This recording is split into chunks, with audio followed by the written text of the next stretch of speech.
Olá, seja muito bem-vindo, seja muito bem-vinda a mais uma aula aqui do Dívida Express, um oferecimento da Rafael Fernandes Advogados. Hoje nós vamos ver sobre a exceção de pré-executividade.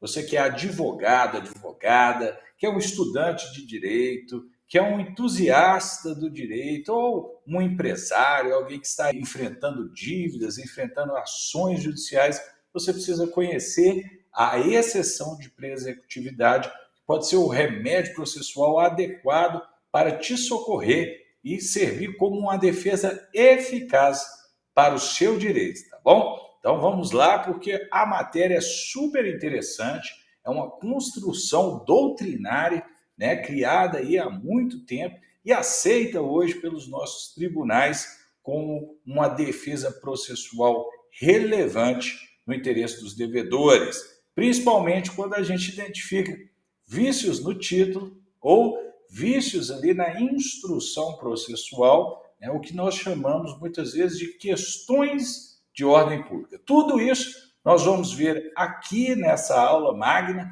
essa aula que vai tentar abranger todos os aspectos da exceção de pré-executividade. Meu nome é Rafael Fernandes, sou aqui da Rafael Fernandes Advogados. Nós criamos o Dívida Express para que você possa ter acesso a esse conhecimento que até então era fechado a 7 chaves apenas para grandes escritórios de advocacia e para grandes empresas, tá certo? Então, o que nós estamos oferecendo aqui é informação qualificada e isso por si só já merece o seu joinha. Então, segue o nosso canal, curte esse vídeo, compartilhe aí, porque a informação que nós vamos trazer aqui é muito importante. Vamos lá? Então, a exceção de pré-executividade, ela é uma construção doutrinária e ela permite o devedor, aquele que está ali sendo submetido a uma execução, né, a apresentar diretamente ao juiz, como se fosse uma contestação, por meio de uma petição simples, apresentar os seus fundamentos. Mas quais são esses fundamentos? Nós vamos ver exatamente quais são os pontos cruciais que devem ser alegados na exceção de pré-executividade, porque tem um rol muito curto, muito estreito de matérias que você pode alegar, certo? Então, hoje nós vamos ver sobre a exceção de pré-executividade, este instrumento de defesa, um instrumento de defesa atípico, guarde aí este nome, atípico. Por que atípico, Rafael? Porque não existe uma previsão expressa no CPC e em qualquer outra legislação dizendo a respeito da exceção de pré-executividade. É uma construção doutrinária que já é aceita pelos nossos tribunais há muito tempo, então você não precisa se preocupar com isso, tá? Não é matéria nova, né? E ela é feita de forma incidental, mas dentro do próprio processo. Você não precisa distribuir uma ação conexa, assim como você faz nos embargos do devedor, nos embargos da execução. Então, no curso do próprio processo, você faz mediante petição, assim como uma contestação, o protocolo dentro da própria ação, tá? E permite também ao executado alegar diversas matérias, que são matérias de ordem pública. Então, são matérias de ordem pública que podem ser propostas, matérias que atingem o processo, matérias que atingem também o direito, como a prescrição e a decadência, e matérias que atingem o próprio título, né? Além das matérias que atingem o sujeito da ação, ou seja, a figura do devedor, né, poderia ser questionada. Se alguém, por exemplo, ajuizar uma execução contra um homônimo, alguém com o mesmo nome do que o meu, porém indicar dados diferentes, dando a entender que sou eu o devedor, eu posso alegar em sede de exceção de pré-executividade que eu sou parte ilegítima ali para figurar naquela ação. Então, você também pode apresentar a exceção de pré-executividade para tentar afastar a incidência da ação sobre você, para que ela não recaia sobre a sua pessoa, tá bom? Quais são as vantagens? Está aí na tela. É uma defesa atípica, uma criação doutrinária. Você não precisa garantir o juízo, ou seja, depositar bens ou valores em juízo para discutir, não precisa pagar custas iniciais também para discutir, o que é uma grande vantagem. Geralmente também não incidem honorários advocatícios, caso você não vença ali a exceção de pré-executividade. Ou seja, é uma matéria de defesa menos custosa, menos onerosa para o devedor, né? E é feita, como eu já disse, por simples petição. Vamos lá o que está na tela? A exceção de pré-executividade representa uma das mais notáveis construções do direito processual civil brasileiro, emergindo como um instrumento de defesa atípico e incidental no âmbito do processo de execução. Sua concepção e desenvolvimento, impulsionados pela doutrina e consolidados pela jurisprudência, preenche uma lacuna crucial no sistema executivo. Este instituto permite que a parte executada suscite nos próprios autos da execução e por meio de simples petição, a simples arguição lá dentro do próprio processo, a existência de vícios flagrantes que comprometem a validade ou a exigibilidade do título executivo, sem a necessidade de garantir o juízo por meio de penhora, depósito ou fiança. Trata-se, em essência, de um mecanismo de controle de legalidade e da admissibilidade da própria atividade executiva do Estado. Compreendido? Caso não tenha ficado bem claro até aqui, deixe aqui nos seus comentários suas perguntas, que eu terei o maior prazer em responder pergunta por pergunta, tá certo? Vamos para o próximo bloco? Então vamos lá. Qual que é a relevância constitucional? A relevância constitucional do Instituto da Exceção de Pré-Executividade. Veja bem, o processo civil brasileiro ele deve se reger por princípios basilares, e deles está um tripé fundamental. Preste atenção nesse tripé. Sem ele, fatalmente, o processo civil não se sustenta. O primeiro deles, o devido processo legal, ou seja, a observância de todas as normas de forma sistemática, junto com a Constituição, né, junto com a legislação que está sendo aplicada, dentro do contexto do processo civil, num prisma onde se deve observar todos os princípios de forma harmoniosa e nenhuma regra processual pode ser violada. Então, é isso que nós entendemos por devido processo legal. Então, se falta uma citação válida, está viciado todo o processo. Compreenda isso. E, além do devido processo legal, nós temos também o princípio do contraditório e o princípio da ampla defesa. No contraditório, você tem o direito de apresentar oposição a toda a pretensão que a parte autora, o exequente está lançando sobre você. Você tem o direito, né, constitucional, né?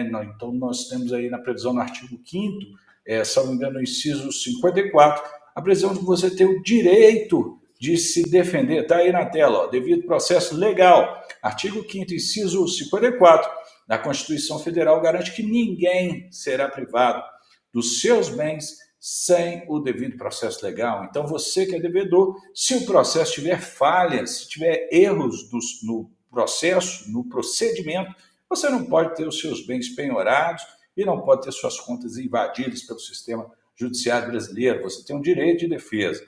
Outro ponto fundamental, contraditório. Assegura aos litigantes o contraditório em processos judiciais. Você tem o direito de apresentar a sua defesa.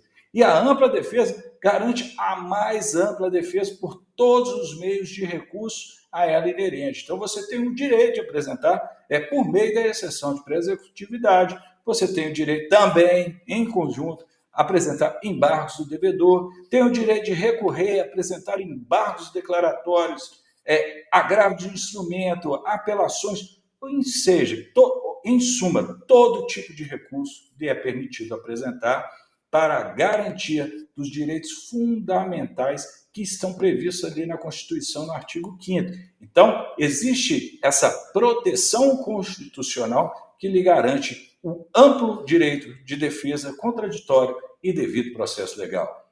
Prosseguindo agora, nós vamos ver um pouco da história, a gênese, né, a criação aí do Instituto da Exceção de Pré-Executividade, que foi originário aí de um parecer do grande jurista chamado Pontes de Miranda, um caso emblemático há muitos anos atrás, salvo engano, um caso da Mannesmann.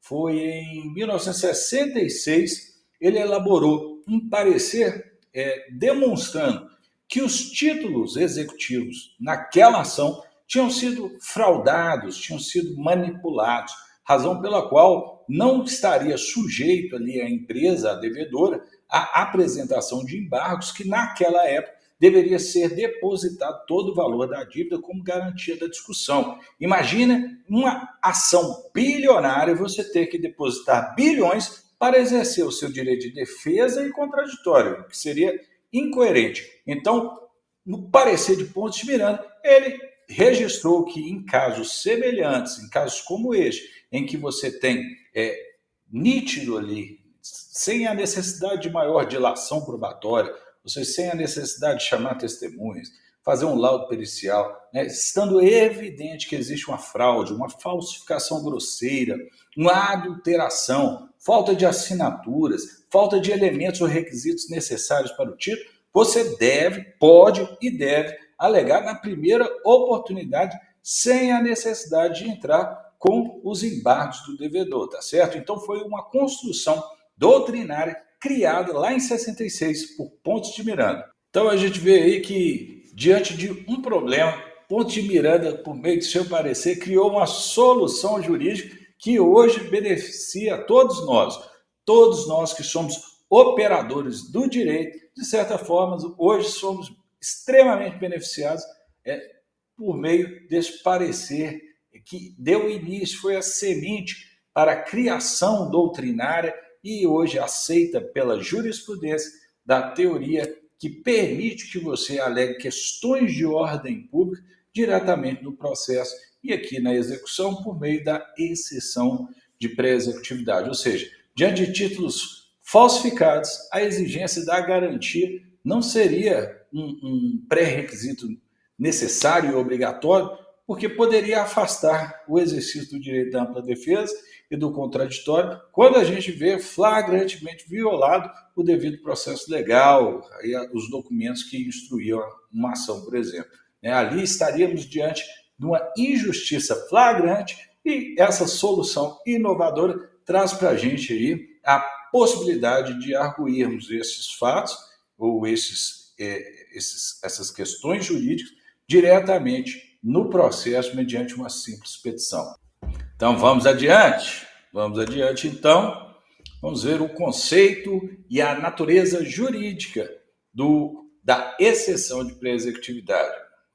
A partir da sua origem, né? A exceção de pré-executividade, claro, ao longo dos anos ela foi sendo moldada, foi sendo aprimorada por meio dos entendimentos da jurisprudência dos tribunais do nosso país, tá certo? E pela prática forense, foi sendo aperfeiçoada.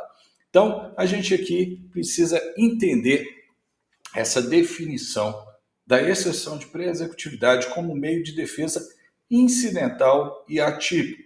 A instrumentalização da exceção de pré-executividade, ela deve ser feita mediante simples petição dentro do próprio processo. Aqui a gente não admite produção ou dilação de prova. Então, se você pretende, em uma exceção de pré-executividade, pedir perícia, está fadado ao fracasso, porque aqui não será admitido entrar numa fase dilatória de prova, de produção de prova.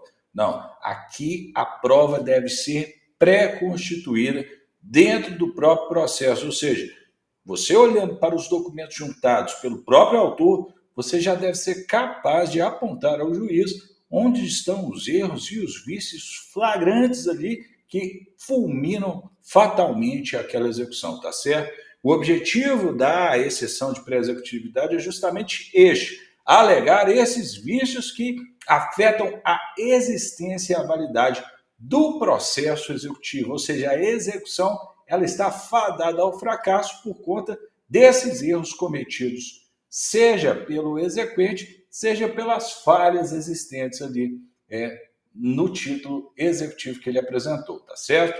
A natureza é incidental proposta dentro dos próprios autos da execução. Combinado? Então vamos lá. Outras nomenclaturas doutrinárias. Objeção de não executividade, você pode encontrar essa nomenclatura. Oposição pré-processual, você também pode encontrar essa nomenclatura. Exceção de direito deficiente, impugnação no juízo de admissibilidade.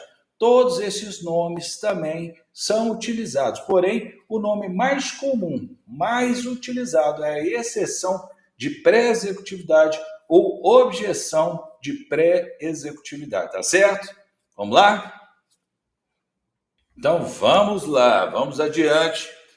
Vamos ver agora os princípios orientadores. Princípios orientadores da exceção de pré-executividade. Então, nós já vimos aí o devido processo legal, o contraditório, a ampla defesa. Temos também o princípio da economia e da celeridade, né? Não seria necessário criar um novo processo, assim como acontece nos embargos do devedor, uma nova instrução para poder discutir questões objetivas, claras, flagrantes, que estão ali evidentes já no arcabouço probatório que você encontra na exceção de pré-executividade de plano. Ou seja, não há possibilidade de admitir a admissibilidade ou o curso do processo ou a adequação processual se existem esses erros grosseiros, esses vícios ali, você pode apontar com facilidade. E a instrumentalidade da forma. O que é a instrumentalidade da forma? Ainda que não se faça mediante embargos, você está fazendo na via processual mais célere, dentro do próprio processo, mediante exceção de pré-executividade, apenas e tão somente para ventilar essas questões pontuais, específicas e gravíssimas, que colocam por terra. Você está mostrando ao juiz que aquela ação é natimorta, ou seja, ela não preenche nenhum dos requisitos necessários para o seu regular prosseguimento. Então, o juiz deveria acolher até mesmo de ofício, né? Ou seja, o que é isso? Até mesmo de ofício. Ou seja, mesmo se você, o devedor, não alegasse na primeira oportunidade, o juiz poderia, a qualquer tempo ou em qualquer grau de jurisdição, acolher de ofício por ele mesmo, porque é uma questão de ordem pública processual e ele, como fiscal do processo, investido do poder-dever de dizer o direito, poderia colocar ali um fim àquela discussão e, de ofício, né, imediatamente, sem provocação, acolher uma tese ou levantar uma tese que colocaria fim ao processo. Há de exemplo, a prescrição ou a decadência do direito, né? Você pode ver lá no artigo 206 do Código Civil, você vai ter claramente ali os prazos prescricionais para que você possa ajuizar uma execução. Se eventualmente estiver passado desse prazo e o juiz verificar esse fato, ele pode acolher de imediato, assim como acontece na prescrição intercorrente. A gente vê muito nas execuções fiscais. O processo ficou lá parado por mais de 5 anos, o juiz pode acolher a tese da prescrição intercorrente, ainda que ninguém tenha ventilado de ofício, ele vai e determina a extinção da ação, porque visualizou ali a prescrição intercorrente. Compreendido? Qualquer dúvida, deixe aqui nos comentários. Vamos em frente.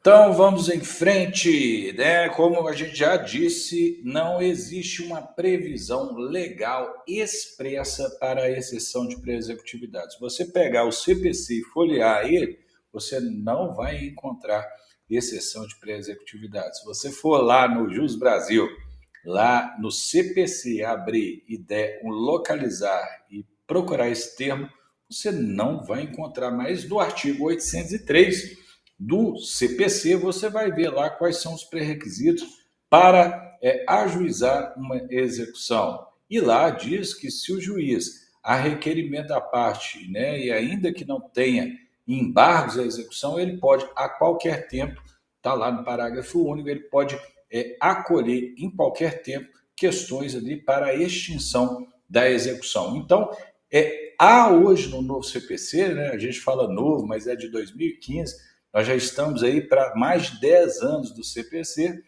há uma previsão expressa, porque já havia essa construção doutrinária e jurisprudencial da exceção de pré-executividade. O artigo 485 também, do CPC, ele fala lá que o juiz, a qualquer tempo, em qualquer grau de jurisdição, ele poderá reconhecer ali a ausência de pressupostos processuais ou questões ali que dizem respeito às condições da ação. O juiz, como nós já dissemos aqui, ele é um fiscal da lei. Se ele verificar ali que as condições da ação não estão presentes, ele pode reconhecer a exceção de pré-executividade, ele pode reconhecer aquela tese ali de plano, tá bom? Reforça ainda a lógica aí no artigo 525 do CPC, questões como nulidade da citação, são pontos que podem ser arguídos a qualquer tempo, por simples petição, independentemente de dar bens em garantia ou de ter bens penhorados ali para você apresentar esse tipo de defesa. Ou seja, são elementos que tocam a questão de ordem pública, seja ela processual ou seja ela formal sobre o título, ou ainda sobre a pessoa, ou ainda sobre o direito, como é o caso da prescrição e o caso também da decadência. Antes de prosseguirmos, está aí na tela uma característica marcante, vamos dar um zoom ali. A exceção de pré-executividade é uma construção puramente doutrinária e jurisprudencial, sem dispositivo legal expresso no CPC ou legislação extravagante. Compreendido? Qualquer dúvida, deixa aqui embaixo. Vamos em frente. Vamos ver agora a dupla condição que você deve observar na exceção de pré-executividade, porque ela exige condições para ser apresentada e para ser recebida, conhecida e processada pelo juiz. Quais são? São 2 requisitos, que é uma construção jurisprudencial, está lá na súmula 393 e no tema repetitivo 104, tá, do STJ, você vai ver lá, Primeiro, material. São questões de ordem pública. Primeira característica que a exceção deve conter: levantar, eriçar, ventilar questões de ordem pública, sejam elas processuais, sejam elas materiais, tá ok? Segundo ponto, um requisito formal que você não pode esquecer jamais: a prova deve ser pré-constituída, ela já deve estar ali nos autos. Se você, como devedor, depender de demonstrar ao juiz o seu direito, por meio da exceção de pré-executividade, seja por testemunha, seja por perícia, seja por cálculos, qualquer tipo de produção de prova, cuidado, você está fadado ao fracasso na exceção de pré-executividade, porque um dos requisitos é o requisito da formalidade da prova pré-constituída. A prova deve estar ali nos autos, mediante a documentação e o acervo probatório que foi trazido exclusivamente pelo exequente. Então, ali, o executado vai apenas apontar onde estão os erros, que devem ser facilmente perceptíveis pelo juiz, tá ok? Então, vamos em frente. Então, vamos lá para o requisito material, são as questões de ordem pública. Como nós já dissemos, é um dos requisitos necessários para a exceção de pré-executividade, é que você ventile as questões de ordem pública, ou seja, ausências de condição da ação, como a legitimidade da parte, tanto ativa quanto passiva. Eu dei aqui o exemplo de um homônimo, do devedor, mas também você pode alegar a ilegitimidade ativa. Muitas vezes aquele título pode ter sido cedido a um terceiro e aquela parte que está cobrando, se colocando ali na condição de exequente, pode não ter mais a legitimidade ativa para propor a ação, compreendido? Você pode alegar ainda a falta dos pressupostos processuais, como a nulidade, a ausência de citação, Incompetência absoluta do juízo também pode ser alegado. Litispendência, o que é isso? Existe uma outra ação já pré-existente onde se discute aquele título, aquela cobrança. Então, você pode ali alegar em sede de exceção de pré-executividade. E também coisa julgada. Se eventualmente já houve um julgamento acerca daquele título, acerca daquele tipo de cobrança, você pode alegar ali de plano para o juiz, compreendido?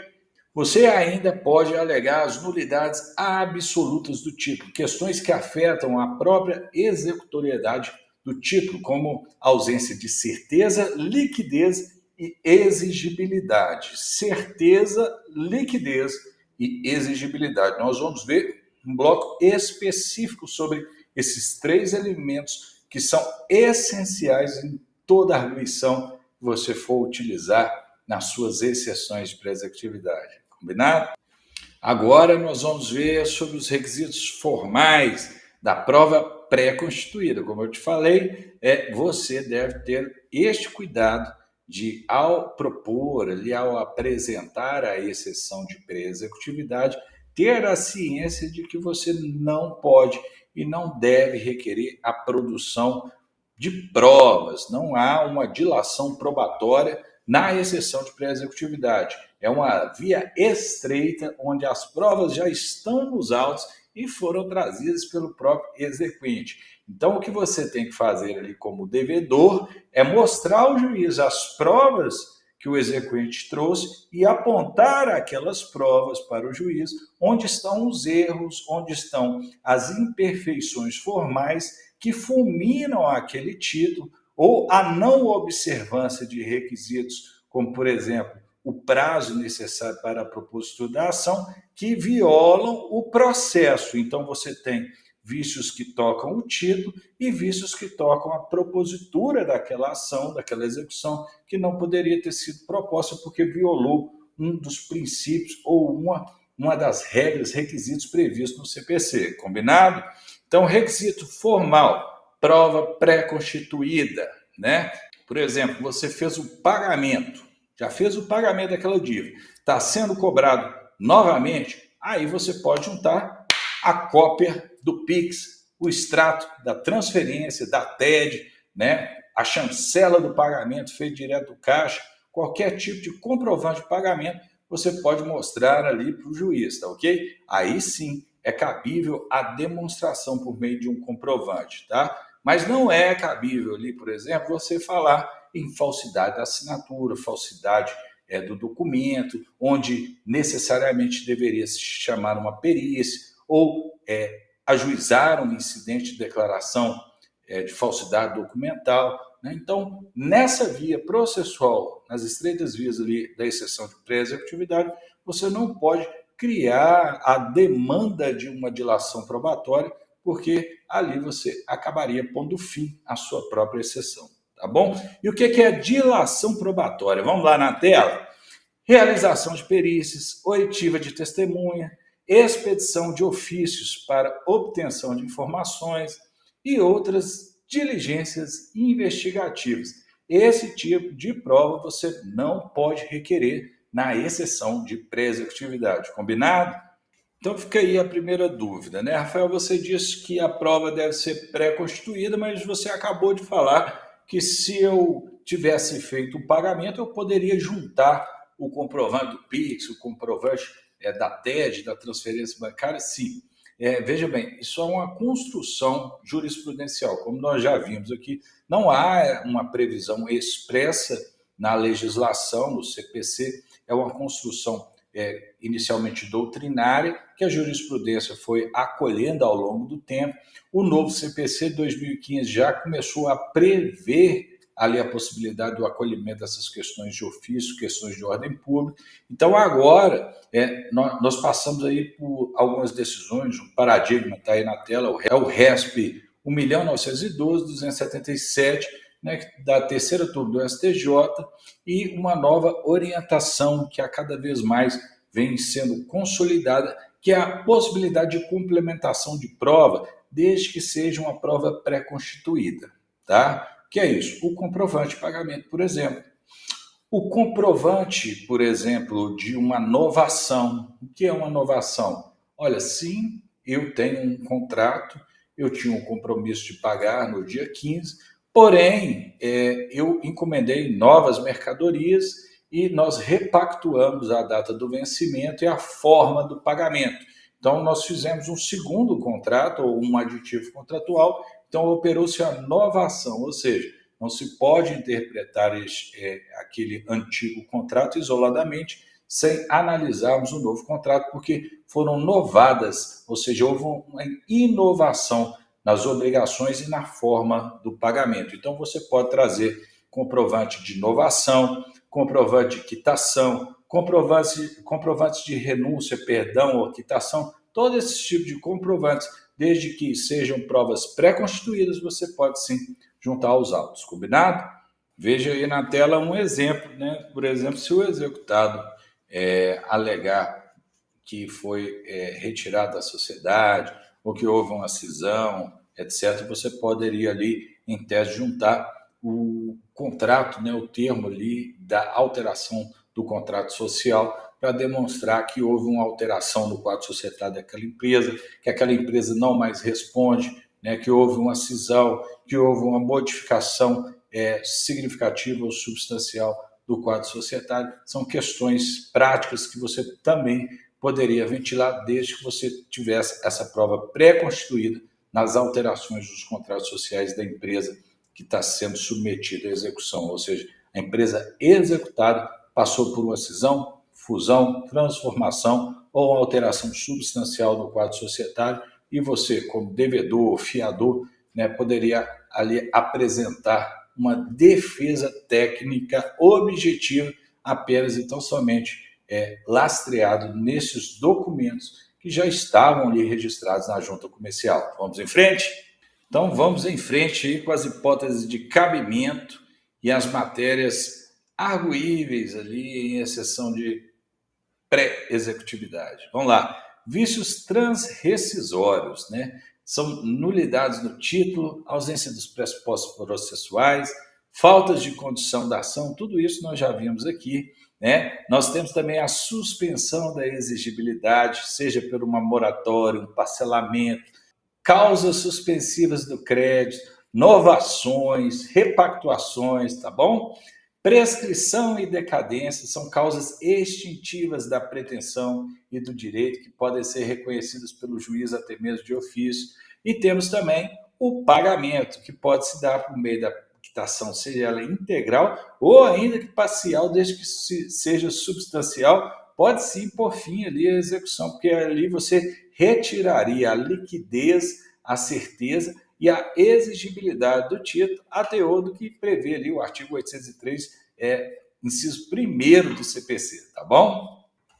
Agora nós vamos ver a aplicação em microsistemas processuais. Nós vamos ver apenas uma abordagem breve, tá bom? Mas é cabível a exceção de pré-executividade em execução fiscal. Inclusive, existe entendimento sumulado pelo STJ, está lá na súmula 393, é perfeitamente cabível a exceção de pré-executividade ou a oposição à executividade na exceção fiscal. No processo do trabalho também é permitido e assim também nos juizados especiais. Claro, ali você tem o princípio da celeridade, da informalidade, da oralidade, né? São princípios para facilitar e simplificar o processo nos juizados especiais. E por que não, a exceção de pré-executividade também pode ser apresentada.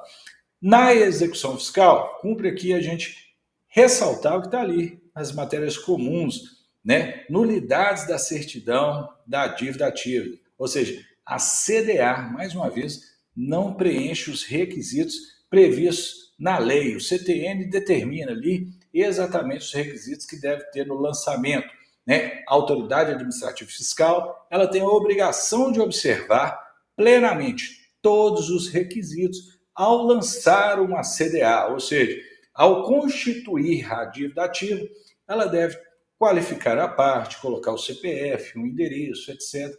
Se ela não preencher esses requisitos, não apontar ali o fato gerador, a data do fato gerador, qual é o tributo, quais são os elementos, está fadada ao fracasso a execução fiscal e você poderá alegar por meio da exceção de pré-executividade, combinado? Prescrição ou decadência do direito tributário, você também pode alegar.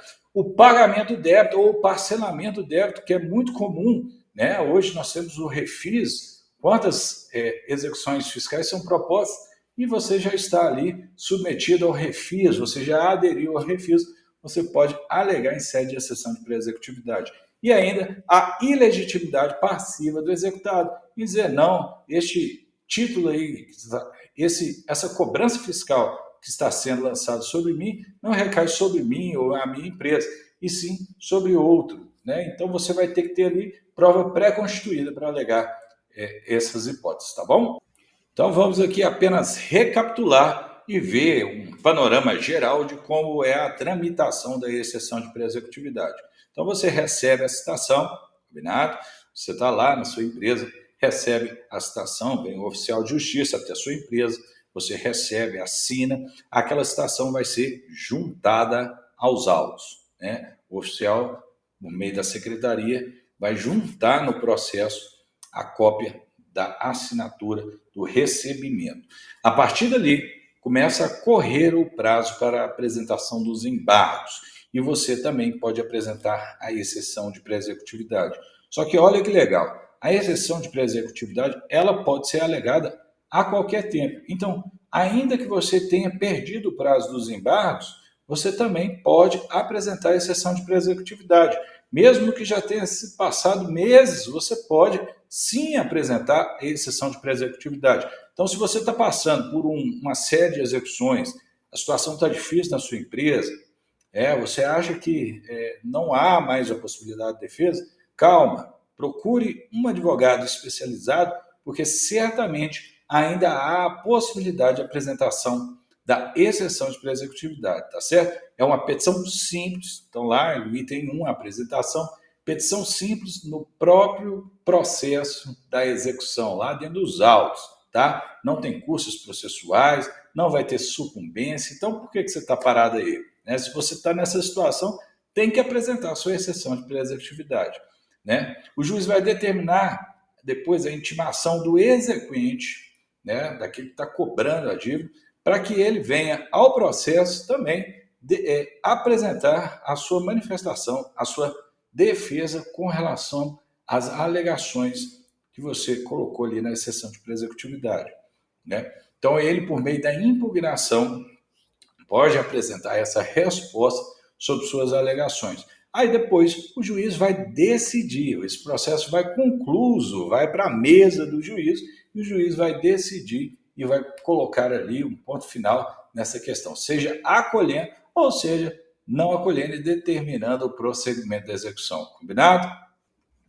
Então vamos em frente. Efeito suspensivo é uma grande controvérsia, mas a gente aqui no escritório tem conseguido, e até com uma grande frequência, obter efeito suspensivo, pelo menos para afastar ali a penhora de bens, tá certo? A questão do efeito suspensivo é extremamente controverso ainda, porque não há uma previsão expressa, né? E como o direito do exequente à satisfação da sua dívida, ali, do seu crédito, é um princípio que deve reger a execução, nós temos também um entendimento que temos que ter muita cautela, os juízes, os magistrados têm muita cautela em atribuir efeito suspensivo a uma execução, tá? Mas a exceção à regra pode sim ser determinada a suspensão e isso tem acontecido com uma certa frequência.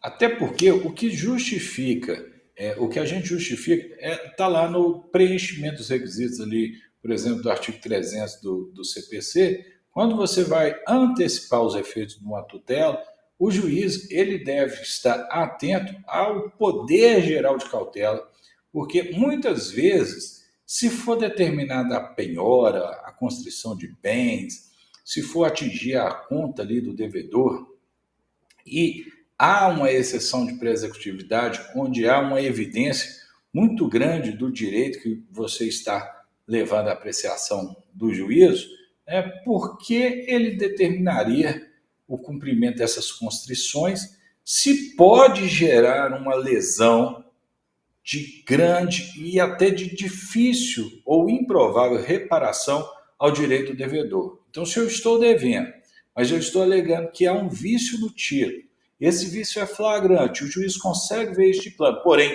ele tem a obrigação legal, está lá no artigo 10 do CPC, ele tem que abrir vista para a parte adversa apresentar a defesa, porque nós temos que respeitar, não pode ter uma decisão surpresa.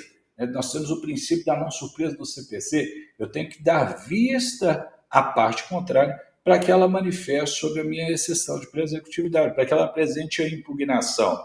Então, o juiz, atento à possibilidade de acolhimento daquela exceção de pré-executividade, ele pode sobrestar os atos executivos, porque se tocar o meu patrimônio poderá gerar uma lesão grave e de difícil reparação, não ao meu patrimônio, mas ao meu direito que está sendo alegado com grande probabilidade de acolhimento. Compreendido isso? O direito, a probabilidade não quer dizer a violação do seu direito patrimonial, mas é o seu direito processual que você está alegando os autos. Se você compreender isso, vai ficar tranquilo para você conseguir confeccionar exceções de pré-executividade cada vez mais assertivas e com grande possibilidade de concessão de efeito suspensivo, tá bom? Vamos em frente? Vamos em frente, estamos chegando já na reta final. Nós vamos ver ali o sistema recursal aplicável. E aqui é muito interessante porque, veja bem, a exceção de pré-executividade, apesar de ser uma petição simples que você vai apresentar ali no curso dos próprios autos, veja bem, ela pode colocar fim à execução, ela pode encerrar a execução de plano. E se ela encerra a execução de plano, ou seja, se o juiz acolhe ali, extinguindo a execução, você vai, se você é o exequente, você vai recorrer como? Você vai recorrer mediante apelação, porque é uma decisão terminativa. Porém, se ela não colocar fim ao processo, o juiz rejeitar a sua exceção, o juiz vai determinar o prosseguimento normal, regular da execução. Então, aí você tem que apresentar o agravo de instrumento, porque não é uma decisão terminativa, é uma decisão interlocutória, E uma decisão que acolhe parcialmente, aí que geralmente surgem grandes dúvidas.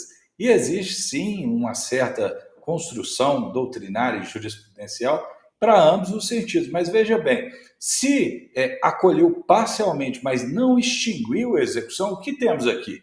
Nós temos o prosseguimento regular da execução. Então, não é uma decisão terminativa, não põe fim à execução. Então, é uma decisão interlocutória, o que desafia o agravo de instrumento. Compreendido? Vamos em frente? Vamos em frente agora, ver a diferença entre a exceção de pré-executividade e os embargos à execução. Nós vamos ter uma aula completa sobre os embargos à execução. Combinado? Hoje é só sobre a exceção de pré-executividade. Mas veja bem, olha aí a diferença de ambos, Quando você pega os embargos à execução, é como se fosse uma ação autônoma de conhecimento. Você vai ter ali a possibilidade de alegar todo e qualquer questão que demande prova, Lógico, você vai ter um rol bem exemplificativo das questões que podem ser ventiladas nos embargos à execução, o CPC traz isso, porém, ali você pode pedir prova, perícia, pode apresentar cálculos, impugnar cálculos, como se fosse uma verdadeira ação de conhecimento, tanto é que ela é feita de forma apensada em anexo à execução. Então, você pode, inclusive, pedir a suspensão, o sobrestamento da execução, mas para isso não é regra, tá? Mas se você quer a efetividade da suspensão, você teria sim que garantir ali o juízo para poder ter maior sucesso na concessão do efeito suspensivo. Já na exceção de pré-executividade, ali no meio do próprio processo da execução, você vai arguir essas questões e pode, inclusive, ter um efeito suspensivo ali direto, sem nenhuma necessidade de garantia, e suspendendo ainda qualquer tipo de constrição sobre seus bens, tá bom?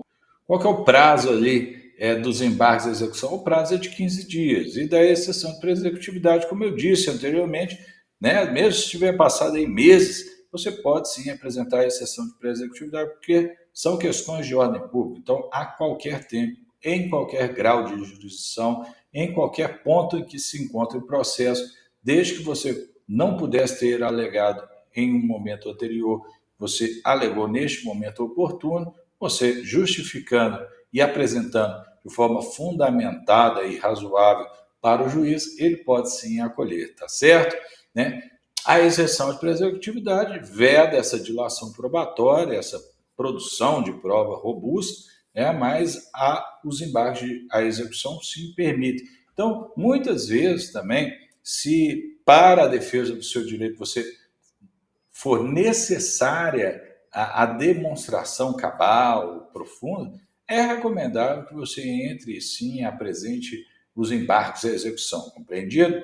Tá bom? Custas processuais. Os embargos à execução têm custos, tá? Em alguns estados são custos bem elevados e ainda tem honorários de sucumbência. Então, cuidado também, porque os embargos à execução, se você tem muitas execuções, a empresa tem muitas execuções, ela pode virar uma bola de neve e pode multiplicar ainda mais o passivo da empresa. Então, muito cuidado, porque a exceção de presecutividade é o instrumento processual mais adequado para quem tem um grande volume de passivo e quer tentar, de certa forma, controlar este passivo, alegando ali questões de ordem pública, questões processuais que podem ser acolhidas de plano, sem arcar com custos iniciais e sem correr o risco também da sucumbência, tá certo? Que pode variar, segundo o artigo 85 do CPC, de 10% até 20% do valor da causa. E o embargo da execução é proposto conforme o valor da causa. Então, se você tem uma dívida de R$500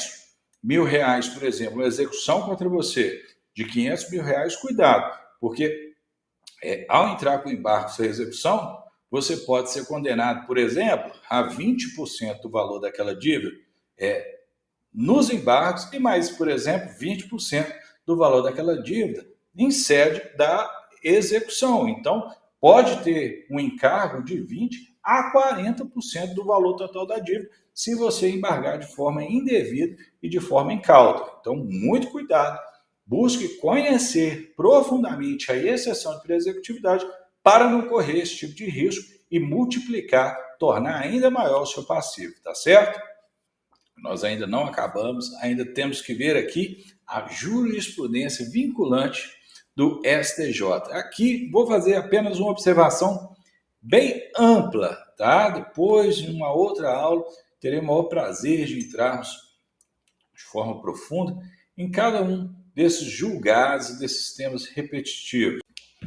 Mas o que você precisa compreender aqui é que, como nós já dissemos aqui inúmeras vezes, a exceção de presecutividade é uma construção doutrinária jurisprudencial.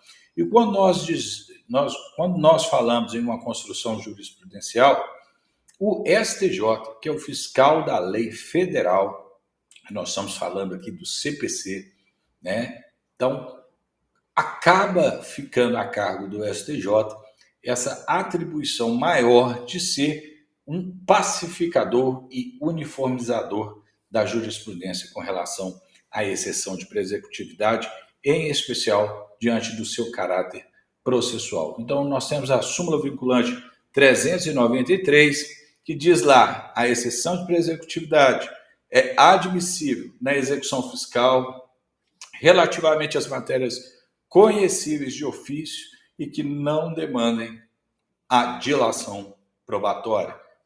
Então, nós temos aqui as duas dimensões e condições da exceção de presecutividade. Temos o tema repetitivo 104, que reafirmou essa dupla condição, a matéria que pode ser conhecida de ofício e a ausência de dilação probatória como requisito. O tema repetitivo 108, que não cabe exceção contra sócio que figura como responsável na CDA.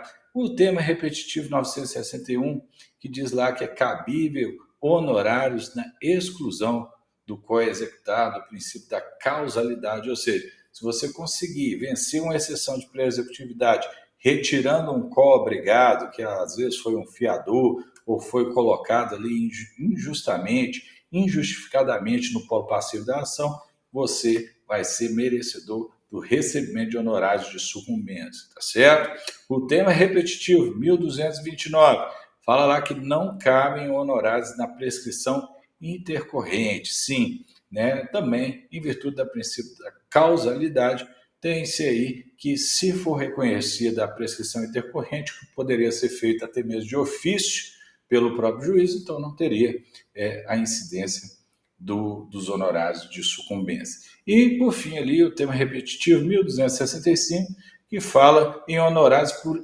equidade na exclusão do coexecutado devido ao proveito inestimável.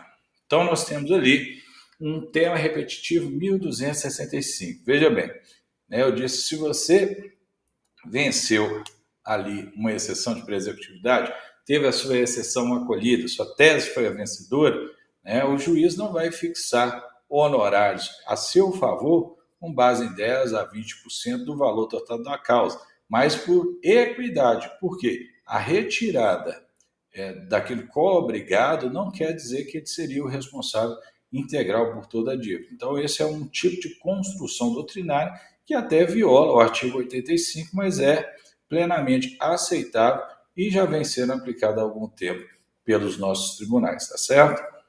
E sim, quando a gente fala em fixação de honorários advocatícios, em honorários de sucumbência, vem sempre questões polêmicas, vem sempre debates acalorados, porque, né, fere aí o bolso de nós advogados, né, o nosso sustento, né? Não sei se você sabe, mas os honorários advocatícios são equiparados a verbas trabalhistas, possuem natureza alimentar, servem para nossa subsistência. Nós sobrevivemos dos honorários, tá? Então, são questões extremamente sensíveis à nossa classe, a classe dos advogados. Então, é uma questão complexa que o STJ vem consolidando e vem adaptando e mutando o seu entendimento constantemente. Então, nós temos os temas repetitivos, tá, no STJ, que vão moldando esse entendimento até chegarmos hoje no entendimento que, em caso, por exemplo, da prescrição intercorrente, não seria cabível os honorários advocatícios de sucumbência. Né? Triste isso? Mas é a realidade. E sim, quando há honorários, vamos lá, quando há a exclusão do coexecutado, ainda que seja por meio de equidade, não vai se aplicar ali o percentual exato de 10% a 20%, e quando não há honorários de sucumbência, quando há prescrição intercorrente, e o fundamento ali é que não há derrota processual, não há uma derrota como a gente compreende aí nos outros casos, mas é mero fato superveniente do transcurso do prazo, fato até que poderia ser acolhido de ofício pelo juiz, ou seja, ninguém precisaria ter ventilado no processo, porém o juiz não viu até agora, você teve que alegar, você deveria receber os honorários, não é? Não sei se você concorda comigo, mas eu penso dessa forma. Se foi necessário que eu provocasse, então nós temos ali a causalidade, né? Foi o trabalho do advogado quem deu o ensejo ao acolhimento da tese da prescrição intercorrente, logo ele seria o merecedor dos honorários advocatícios e sucumbência. Porém, o entendimento majoritário hoje é de que não é cabível a fixação dos honorários nesses casos. A jurisprudência, vamos lá naquele trecho ali, ó, a jurisprudência do STJ sobre honorários na exceção de pré-executividade revela uma sofisticada ponderação entre o princípio da sucumbência, o princípio da causalidade e as considerações de política judiciária. Sim, política judiciária. Infelizmente, o judiciário hoje vem se politizando e alinhando seus interesses também com o poder executivo, que é o principal interessado nesses casos, pois promove, mediante a administração pública, os lançamentos tributários. E como nós temos muitas execuções fiscais em curso e muitas execuções fiscais prescritas, então fique atento, porque tem muita execução fiscal prescrita. A primeira coisa, quando você receber uma execução fiscal antiga, é verificar quando foi feito o lançamento, qual é o fato gerador, quando ele teve origem, e ver se essa ação já está correndo há algum tempo, porque você pode ter uma prescrição anterior, uma prescrição intercorrente. Tudo isso pode ser acolhido, tá certo? E para nivelar e balancear o interesse público, executivo e do judiciário, acabou se chegando cada vez mais nesse entendimento de que não há fixação de honorários nesses casos de prescrição intercorrente. Então, nós chegamos aqui ao fim de mais uma aula, agora uma nova plataforma, uma nova sistemática de não só de captação, mas de apresentação, né, de áudio. Espero que você tenha gostado, espero que tenha sido produtivo para você. Nós estamos produzindo muitos vídeos, tem muito material interessante aqui, que como este, que podem contribuir para a gestão do passivo da sua empresa. Seja você um advogado, um diretor jurídico, diretor de uma empresa, um diretor financeiro, você precisa estar alinhado e antenado a esse tipo de informação, porque é essencial fazer uma boa gestão do passivo ajuizado contra a sua empresa, sob pena de você ver aí uma bola de neve, uma multiplicação de valores, que ao final pode representar até mesmo a iliquidez total da sua empresa. Então, espero que tenha contribuído de alguma forma para o seu crescimento pessoal, o seu crescimento profissional, o crescimento da sua empresa. Espero que você curta, siga aqui o nosso canal, deixe também os seus comentários, vai ser um prazer enorme poder falar com você, tá bom? Foi um prazer apresentar aqui, seja bem-vindo ao Dívida Express, e a Rafael Fernandes Advogados também está à sua disposição para tirar qualquer dúvida e poder te atender, tá bom? Um grande abraço e até breve!